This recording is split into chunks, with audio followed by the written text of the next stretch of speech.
Ai nostri microfoni l'imprenditore al centro delle polemiche dopo l'inchiesta di Fanpage su Camorra e profughi. Stefano Fuso al contrattacco, pago per il mio successo, dice. Migliaia di visualizzazioni sul web, la presunta relazione clandestina tra due colleghi in azienda filmata da una telecamera nascosta e pubblicata in rete, accade nello Pitergino. Amministrative 2018 a sostegno del candidato di centrodestra Mario Conte, una new entry, l'ex storica attivista dei 5 Stelle Anita Voncelli, che poche settimane fa ha lasciato i grillini delusa. Si avvicina con una bomboletta al gas e scoppia un incendio, intossicato 60enne, fiamme in un condominio a Santabona, evacuate alcune famiglie. Miane sotto shock per la morte dell'ex consigliere comunale Michele Pagos, colto da malore fatale alla fermata del bus. Nel 2009 era stato anche candidato sindaco, sabato i funerali. 120 coperti domenica prossima a Sant'Angelo per un pranzo speciale, in cucina, in sala 10 ragazzi autistici e a servire tra i tavoli anche grandi campioni dello sport. Cotto e sposato a Castello di Godego, lezioni di cucina al corso prematrimoniale organizzato dal parroco, perché anche tra i fornelli si rafforza l'armonia di coppia. Buonasera, ben ritrovati con l'edizione trevigiana dei nostri TG. In primo piano l'inchiesta di Fanpage su migranti e rifiuti. Si difende l'imprenditore trevigiano Stefano Fuso, finito nella bufera e accusato di aver intrapreso trattative con un camorrista per la vendita del centro riciclo di Vedelago. Sono finito nel mirino, dice, per aver pestato i piedi a qualcuno. Ritengo che siccome noi siamo cresciuti molto velocemente, ci siamo dati da fare perché lavoriamo anche 20 ore al giorno, credo e sono convinto di aver pestato dei poteri forti, soprattutto nel territorio qui locale, che hanno usato qualsiasi tipo di arma pur di potermi fermare. Da 3 giorni nella bufera, scatenata dall'ultimo capitolo dell'inchiesta di Fanpage sui rifiuti, l'imprenditore trevigiano Stefano Fuso, titolare dell'appunto riciclo di Vedelago e di altre 5 aziende, si difende e parla di servizio montato ad arte, a cominciare dalle dichiarazioni sull'accoglienza dei profughi. Era suo il residence di Eraclea salito alle cronache nel 2015 per la turbolenta permanenza di 180 migranti. Non sua la gestione, aveva semmai fatto da consulente per 3 mesi, dice, alla cooperativa Solaris, a cui la prefettura aveva assegnato l'incarico. Le riprese sono decontestualizzate degli argomenti che venivano trattati e dialogati con delle persone in un momento di relax, nemmeno di trattative varie. Io, quando si guarda il rispetto che ho nei confronti dello Stato che fa questi appalti e nei confronti dei ragazzi che vengono dall'estero è altissimo, tanto che ad Eraclea, finché ho fatto io il consulente per la Solaris nella sua gestione, ho sempre curato i loro interessi, avevano l'aria condizionata, mangiare in abbondanza. Non stavo parlando di quello che facevamo noi, ma di quello che facevano diverse aziende fuori sul territorio italiano. Dall'immigrazione ai rifiuti all'accusa di essere stato sul punto di vendere il centro riciclo di Vedelago, ora passato alla Progest di Bruno Zago, a un camorrista. Noi abbiamo scoperto che un esponente della Camorra, dopo il terzo incontro che abbiamo avuto con lui, anche perché a noi si era presentato non come Perrella ma come Pezzella, quindi non l'abbiamo associato a nessuno, e comunque non è mai stata fatta nessuna trattativa economica con questa persona. Alla domanda ma lei sarebbe disposto a vendere l'azienda se ci sono degli investitori che volessero farlo, abbiamo detto tutto è comprabile, tutto è vendibile, dipende da quello che viene proposto, ma non avevamo minimamente idea. Con questa persona noi non abbiamo fatto mai nessuna trattativa commerciale, anzi tutte le proposte che lui ha fatto sono sempre cadute nel vuoto. Accostamenti che Fuso respinge per poi contrattaccare, anzi invitare la magistratura a indagare, perché dice a galla in questi ambiti di cose potrebbero venirne ben altre. Se poi esiste anche una situazione che fare l'imprenditore oggi bisogna avere paura di tutto e di tutti, di chiunque incontri, di chiunque fa e quant'altro, in qualsiasi tipo di trattativa, è da pensare che è tutto un malaffare, e allora spegniamo e chiudiamo l'Italia perché abbiamo fallito in partenza. È fallita l'Italia in questo modo. Migliaia di visualizzazioni, le inevitabili chiacchiere, la presunta relazione tra due colleghi in azienda firmata da una telecamera nascosta e pubblicata in rete. Accade nello Pitergino.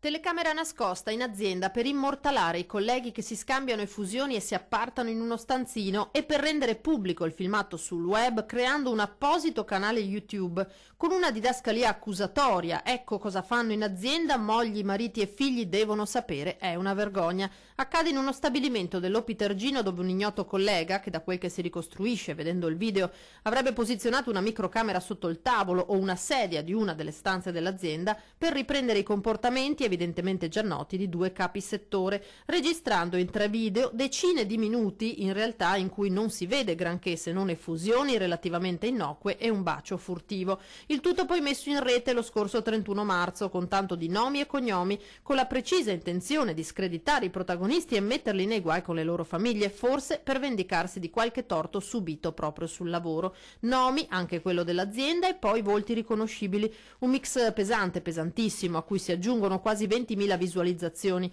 Una gogna moderna che investe i protagonisti, tanto che la ragazza pare essere stata colta da malore alla scoperta dei video e manda su tutte le furie l'azienda, che ha chiesto attraverso il suo avvocato a YouTube di rimuovere il video dalla rete e procederà poi presentando una denuncia penale contro ignoti.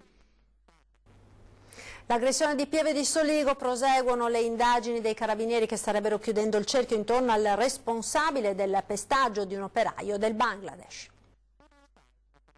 Voci in paese lo danno già per identificato, i carabinieri sono più cauti, le indagini, lasciano intendere, necessitano di qualche altro giorno di tempo. Poi il responsabile del pestaggio di sabato notte davanti al municipio di Pieve di Soligoro avrà un nome e un cognome e dovrà rispondere delle lesioni causate senza un apparente motivo al 41enne del Bangladesh Dino Mollah, che rientrava a casa a piedi insieme a un connazionale di 28 anni. Stando alla ricostruzione loro e di un testimone, sarebbe stato un giovane alto e robusto, un rugbista secondo molti, a scendere dall'auto, ad afferrare per il collo il 28enne e a fratturare a suon di pugni al 41enne denti e mandibola, per poi andarsene come se nulla fosse. Il 41enne ieri ha dovuto essere nuovamente trasportato in ospedale perché fa fatica a nutrirsi. Stasera era convocato di nuovo dai carabinieri, dove lo accompagnerà il suo titolare Alessandro Dalbò, convinto si sia trattato di un gesto di razzismo e determinato, in caso l'aggressore venga individuato, a costituirsi parte civile in un eventuale procedimento a suo carico per i danni subiti dalla sua azienda a causa dell'assenza del dipendente. Elezioni comunali di Treviso, ora dal Movimento 5 Stelle alla Lega, l'ex grillina Anita Voncelli, attivista storica uscita dal movimento in aperta polemica, si candida nella lista dei quartieri di Mario Conte. Intanto Gentilini mette a tacere le voci su una sua assenza domenica con Salvini. Sono lieto di annunciare che Anita Voncelli ha deciso di sposare il nostro progetto, il progetto del centrodestra, e ha aderito alla civica dei quartieri. La cosa che mi fa particolarmente piacere è che è stata colpita dal programma legato al sociale, quindi è un segno evidente che è un programma molto ambizioso ma molto realizzabile, e che era uno dei presupposti che ci eravamo posti. Nella lista dei quartieri, la civica del candidato sindaco di centrodestra Mario Conte, entra l'ex attivista del Movimento 5 Stelle che dopo oltre 10 anni, con un post su Facebook, aveva annunciato poche settimane fa la presa di distanze dai grillini, in cui non si riconosceva più e a cui contestava, dopo la mancata iscrizione alle parlamentarie, poca chiarezza. Io mi sono avvicinata a Mario Conte in maniera assolutamente inaspettata e abbiamo trovato veramente una grandissima sinergia. Ho ritrovato quell'entusiasmo, quella energia, quella voglia di fare veramente qualcosa per la città di Treviso, che da tempo purtroppo non ritrovavo più. Quindi sto sposando un progetto che sicuramente si avvicina molto di più a quelli che sono i miei ideali. Una grillina alla Corte del Carroccio dunque, con la Lega che domenica chiama a raccolta gli attivisti. Alle 18 alla Loggia dei Cavalieri a sostenere Conte arriverà, reduce dalla settimana di consultazioni per la formazione del nuovo governo, proprio Matteo Salvini, che a Luigi Di Maio contende il ruolo di premier. Tra i VIP pareva non essere previsto lo sceriffo Gentilini, che invece annuncia il ritorno in grande spolvero negli eventi pubblici del partito. Si dice che io non sia stato invitato. Affermo ufficialmente che il candidato sindaco mi ha invitato 2 volte. Quindi qualcuno semina zizzania e io con questa dichiarazione affermo quello che è vero. Il centro-sinistra intanto si spacca dopo il veto dei centristi all'ala più a sinistra della maggioranza. Coalizione Civica sembra intenzionata a correre con un proprio candidato alle prossime amministrative. Oggi invece per le prossime elezioni, per questo secondo tempo, invece noi volevamo porre una serie di condizioni e non c'è stato possibile neanche fare questo, perché ormai è chiaro ed evidente che la coalizione di centro-sinistra, di sinistra solo il titolo, nel senso che ormai si è posizionata a destra, e ne prendiamo atto. Il centro-sinistra si spacca a Treviso e nella corsa casugana potrebbe salire a 6 il numero dei candidati alla guida dell'amministrazione. Coalizione Civica, l'ala più a sinistra della maggioranza che in questi 5 anni ha governato la città, pare proprio intenzionata a correre da sola, non tanto per volontà propria, sottolineano i rappresentanti, ma per espressa volontà del sindaco Manildo e delle liste di centro che lo appoggiano, da quella di Paolo Camolei a quella di Franco Rosi, che non vogliono più la sinistra nella coalizione, una coalizione sempre più orientata alle civiche di centro a scapito degli ex SEIL e delle associazioni che li accompagnano e che in questi 5 anni hanno creato diversi grattacapi alla giunta Manildo. Noi ad oggi abbiamo già il percorso di costruire una lista con un candidato sindaco autonomo. E non lo facciamo perché vogliamo regalare la città ai leghisti, lo facciamo perché oggi non ci sono le condizioni per poter stare all'interno di una coalizione più ampia, non perché l'abbiamo deciso noi, ma perché ci è stato comunicato, e se proprio devo dirlo anche in malo modo, che non siamo graditi. Se la frattura sia davvero insanabile o se ci siano ancora margini di trattativa lo si vedrà nelle prossime settimane. Quel che pare certo è che mentre il centrodestra si è ricompattato sulla candidatura di Mario Conte, nel centro-sinistra la strada per ricomporre la frattura è sempre più in salita. Sono continuate oggi a Roma le consultazioni tra rebus governo e lo spettro di ritorno alle elezioni. Abbiamo sentito che cosa ne pensano i trevigiani. Io spererei che il centrodestra riesca a fare il governo. Se torniamo a votare non cambia niente, ricominciamo da capo. Spero che abbiano un po' di buon senso e trovare una via di mezzo. Sì, ci può essere, ma anche se andiamo a votare non cambia niente, non c'è la volontà di cambiare. Votare o non votare, siamo sempre allo stesso punto. Ha poca fiducia. L'importante è che spendiamo i soldi per le votazioni. Dopo di ciò ce ne freghiamo della gente. Non mi sembra opportuno, bisognerebbe trovare un accordo oggi. No, ci auguriamo sinceramente che trovino un accordo, perché sennò tutto fino adesso è stato inutile. Ci auguriamo che lo trovino, è difficile perché non vanno d'accordo, però... Se non si mettono d'accordo, scusi, ritorniamo a votare a sto punto, perché è anche grave però che non riescono a mettersi d'accordo. Lei mi ha toccato nel punto debole, sono una massa di... e non dico altro, tutti. Andiamo a votare. Preferirebbe tornare a votare? Se non si mette d'accordo, difficilmente si mette d'accordo, però andiamo anche a votare. La cronaca si avvicina con una bomboletta al gas, scoppia un incendio, intossicato un 60enne, l'incendio è scoppiato questa mattina in un appartamento nel quartiere di Santa Bona, evacuate dai vigili del fuoco alcune famiglie della palazzina fino a quando il rogo non è stato domato. Per un'ora durante le operazioni di spegnimento via Santa Bona Nuova è stata chiusa al traffico e fiamme questa mattina anche a Cison di Valmarino, un incendio è divampato all'interno della canonica disabitata da una decina d'anni ed utilizzata solo per alcune occasioni come la Pasqua o altre feste. Le fiamme hanno interessato un sottotetto, a provocarle pare siano state le ceneri del camino che avrebbero surriscaldato la canna fumaria. Torniamo ora a parlare della morte di Elda Tandura. La Procura ha presentato ricorso contro la scarcerazione del presunto responsabile. La Procura ha presentato ricorso in Cassazione contro la scarcerazione decisa dal Tribunale del Riesame di Luca Furlan, il 49enne di Preganziol, sotto inchiesta per la morte dell'ex insegnante di Vittorio Veneto Elda Tandura, deceduta a 66 anni lo scorso ottobre dopo un mese di agonia seguito a una caduta in casa. Caduta che per i magistrati trevigiani sarebbe stata provocata da una spinta di Furlan al culmine dell'ennesimo litigio tra i due. Secondo il pubblico ministero Mara De Donà, referto medico della vittima e risultati della successiva autopsia sono chiari. Un quadro che per il Tribunale della Libertà invece non forniva sufficienti elementi per stabilire un nesso tra la morte e la spinta e tra quest'ultima e il 49enne difeso dall'avvocato Alessandra Nava, tanto che Furlan era stato scarcerato tornando a vivere a casa della madre. La parola passa ora alla Cassazione, a cui, come detto, ha avanzato il ricorso la Procura di Treviso determinata a far valere la propria tesi.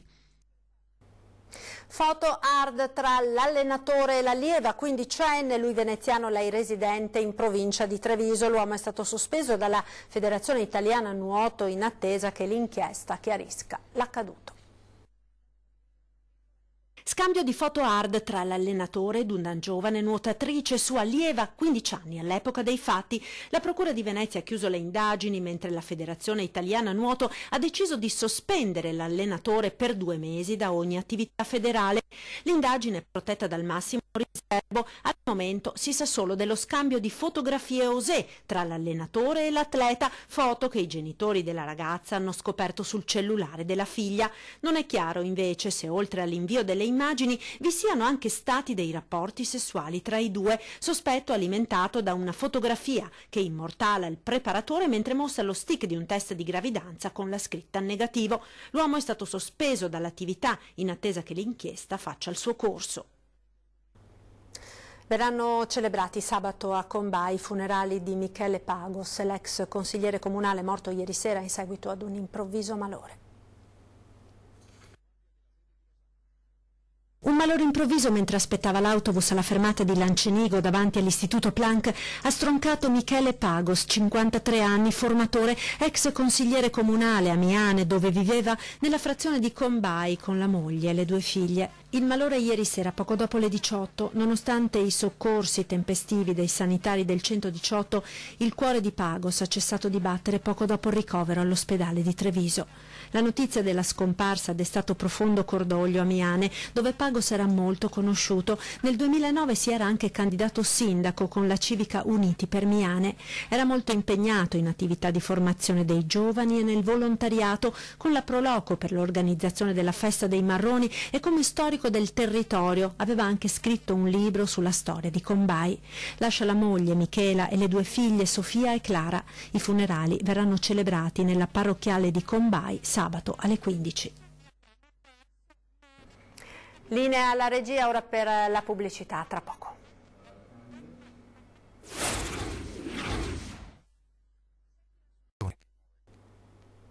Rieccoci in diretta con l'edizione di Treviso dei nostri TG. 120 coperti domenica prossima a Sant'Angelo per un pranzo speciale. In cucina e in sala 10 ragazzi autistici e a servire tra i tavoli anche grandi campioni dello sport.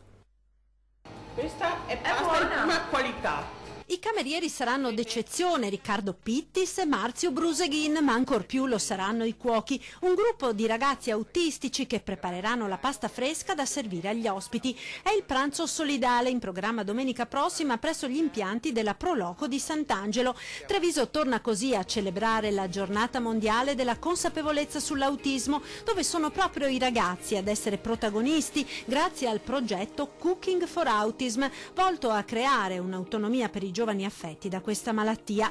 A produrre la pasta per questo pranzo speciale, i posti sono già andati a ruba, saranno appunto i ragazzi seguiti dalla Fondazione Oltre il Labirinto, da anni impegnata nella sensibilizzazione e formazione sull'autismo e che segue una 70 di famiglie a Treviso, circa 250 nel Veneto.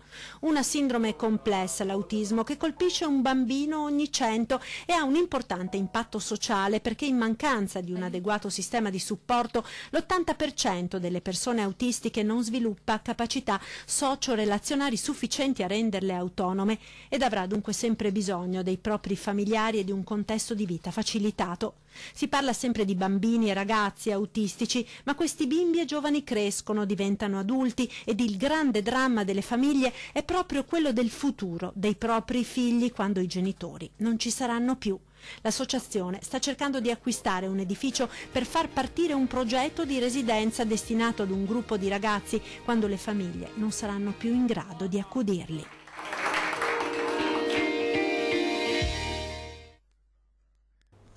Parliamo ora di agricoltura perché da domani inizia ufficialmente la stagione 2018 dell'asparago bianco di Cimadolmo, produzione confermata nonostante la stagione sia in ritardo, ma soprattutto la qualità dei turrioni del Piave. Ieri sera la presentazione ufficiale alla presenza tra gli altri degli assessori regionali all'agricoltura Giuseppe Panne e al turismo Federico Canera. Tante le iniziative che culmineranno il 6 maggio con la 43esima mostra interprovinciale dell'asparago l'asparago bianco che, va ricordato, è stato il primo prodotto della terra trevigiana a vedere riconosciuto in tutta Europa il marchio IGP. Cotto e sposato, lezioni di cucina al corso prematrimoniale organizzato dal parroco di Castello di Godego. La cucina come metafora della vita di coppia, e così il corso prematrimoniale organizzato da Don Gerardo Giacometti, parroco di Castello di Godego, si è trasformato in un allegro laboratorio dove una quindicina di coppie in procinto di sposarsi ha potuto confrontarsi davanti ai fornelli. Alla fine vedevamo che alcune difficoltà nascevano proprio dalla vita concreta, dalle vicende di ogni giorno, tra cui anche questa esperienza ricca di promessa che è la cucina. Del resto non è una novità che molti problemi di coppia nascano proprio nel dover affrontare le incombenze di ogni giorno, della casa e della famiglia, pulire, fare la spesa e appunto far da mangiare. Da qui l'idea di Don Gerardo che, oltre alla formazione teologica e catechistica, nel corso prematrimoniale di quest'anno ha messo a frutto i 5 anni di scuola alberghiera e la passione per la cucina. Cotto e sposato, il titolo dei 2 appuntamenti ai fornelli. Il primo l'abbiamo chiamato simpaticamente Cucina all'altezza di tua suocera, proprio perché le giovani coppie hanno ritmi molto veloci e non hanno la possibilità di stare sui fornelli come i loro genitori. Il secondo appuntamento invece sarà quando arrivano gli ospiti. Ecco, a noi pare importante che una coppia non si chiuda mai in se stessa, ma abbia anche questa capacità di accoglienza. E così alla fine la preparazione di un buon piatto diventa metafora della vita di coppia, nella quale bisogna saper dosare bene gli ingredienti per non prevaricare sull'altro. Un grande piatto può essere frutto dell'intuizione che hai, ma ha bisogno poi di padroneggiare anche determinati meccanismi che sanno mettere correttamente insieme gli ingredienti.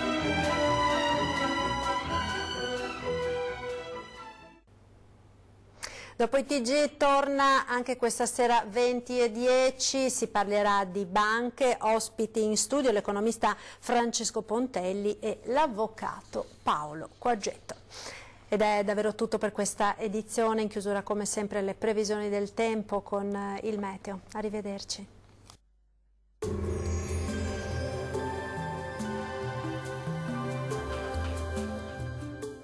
Tonus è il miglior negozio di calzature moda comoda. Qui troverete il più vasto assortimento di calzature Fratelli Tomasi. Eleganza e comodità, perché camminare è vivere. Ben ritrovati al meteo. Alta pressione in aumento con il tempo che dunque torna ad essere asciutto e stabile sul nostro territorio. Vediamo il dettaglio di venerdì 6 aprile. Sul Veneto sarà una bellissima giornata di sole su tutti i settori. Non sono attese piogge degne di nota. Il cielo infatti si presenterà sereno o al massimo poco nuvoloso ovunque. Le temperature minime saranno comprese tra 4 e 7 gradi, valori massimi in aumento compresi tra 15 e 19 gradi circa. Situazione del tutto simile anche sul Friuli Venezia Giulia, ampio soleggiamento come vedete e cielo che sarà praticamente sereno un po' su tutti i settori della nostra regione. Diamo uno sguardo alle temperature, le minime saranno comprese tra 5 e 8 gradi, valori massimi invece oscillanti tra 16 e 19 gradi. Raggiungiamo infine il Trentino Alto Adige. Qualche addensamento sarà possibile sui settori meridionali della nostra regione, ma senza altre conseguenze. Tanto sole altrove con cielo in prevalenza sereno. Le temperature minime saranno comprese tra 4 e 5 gradi, valori massimi invece che si attesteranno intorno ai 18 gradi. Il mare sarà generalmente poco mosso, i venti deboli da nord-est. Dal meteo di Antena 3 per ora è tutto. Arrivederci.